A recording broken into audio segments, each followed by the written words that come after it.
c'est Nash, on se retrouve pour la deuxième vidéo de présentation de réplique. Cette fois-ci, je vous présente le TT33 de la marque Galaxy Airsoft. Alors, le sommaire de la vidéo se présente comme la présentation de l'historique de l'arme qui a servi de modèle à la réplique, la présentation de la réplique et de la boîte ainsi que de ses accessoires, et à la fin, la recommandation de boutique Militaria pour différentes tenues World War II.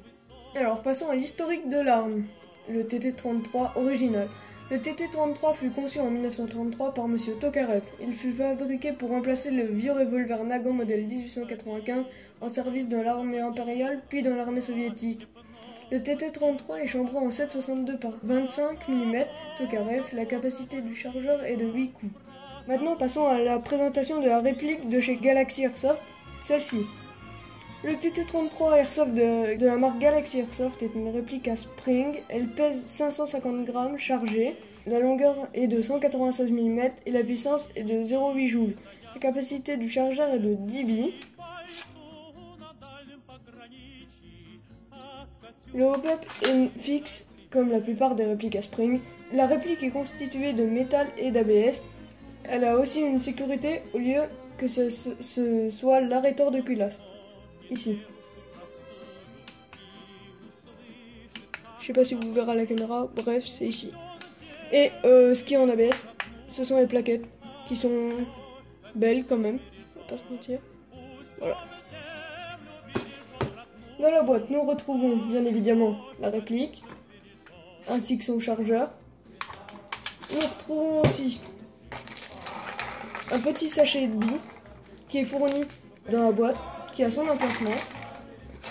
Et nous avons un silencieux, vous voyez, qui est bien creusé, qui s'adapte sur le TT33. Par contre, chose bizarre, le pas de vis est monté à l'envers. Donc au lieu d'aller dans le sens des aiguilles d'une montre, c'est dans l'autre sens. Donc voici.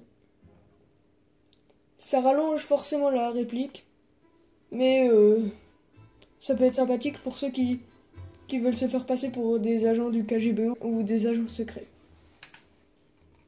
Pour compléter votre équipement pour ce TT33, nous pouvons bien évidemment avoir le holster en cuir.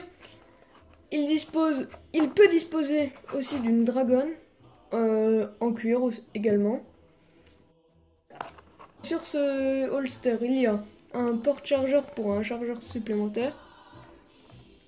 Ici, on peut avoir des passants pour une tige de nettoyage déborrage qui est absente ici. Et il y a un marquage ici et il se ferme à l'aide d'un bouton et d'une boutonnière. Pour conclure cette vidéo, je voulais juste vous présenter, enfin vous aider plus à constituer soit une tenue de différentes nations pendant la Seconde Guerre mondiale. Par exemple, pour une tenue allemande Seconde Guerre mondiale, je vous conseille le site Soldier of Fortune où j'ai acheté la plupart de mes équipements pour mon uniforme Seconde Guerre mondiale. Ensuite, pour l'uniforme soviétique, comme ici, je vous conseille le site Voenspec. En fait, c'est un site qui est basé en Russie et il y a beaucoup de matériel soviétique, allemand notamment aussi.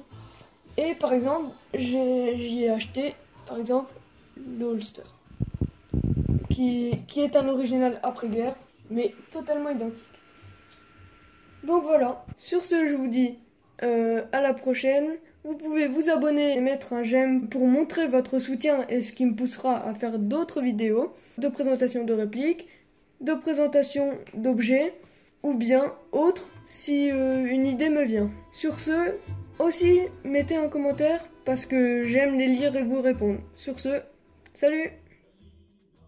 Ah oui, je voulais vous remercier aussi pour les j'aime, les abonnements et les commentaires des autres vidéos.